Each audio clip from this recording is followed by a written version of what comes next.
बिलावल भुट्टो ज़रदारी का कहना है कि पाकिस्तान में इंसानी हुकूक की जो सूरत हाल है वो एक बहरान की शक्ल इख्तियार कर चुकी है। आइए उनकी गुफ्तगू का मजीद कुछ हिस्सा देखते हैं।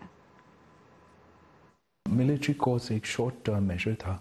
APS के बाद जब हमने नेशनल एक्शन प्लान बनाया था तो ये सोच था कि जुडिशल रिफॉर्म तो ज़रूरी है, तब तक to provide witness protection, ensure that judges feel secure, and the whole health difficulties in prosecuting, convicting.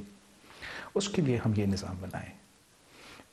Unfortunately, तो 2 साल भी, they were supposed to last only 2 years. They ended up lasting 4 years.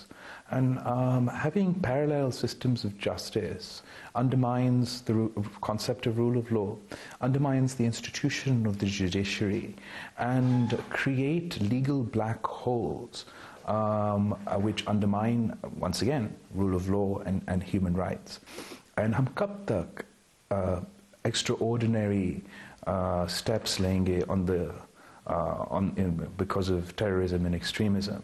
We've had a complicated relationship with democracy and human rights in Pakistan. There are many factors that contribute to that. There is, in part, let's start by owning the blame ourselves as parliament, parliamentarians, सियासतदान ने पार्लियामान को वो अहमियत नहीं दी. नून league अपने पिछले दौर में वज़ीर आज़म ही आता था. जब खान साहब अपोजिशन में था उसने कोई मौका नहीं छोड़ा पार्लियामान को, जमहूरियत को, रूल ऑफ लॉ को अंडरमाइन करना. ये एक ह्यूमैनिटेरियन क्राइसिस है कि from Balochistan to Islamabad, families of missing persons have been protesting, agitating, organizing, pleading, begging for their rights, to know where their family members are, whether they're alive or dead, if they're facing criminal cases, what those allegations are. And I feel it is the responsibility of the state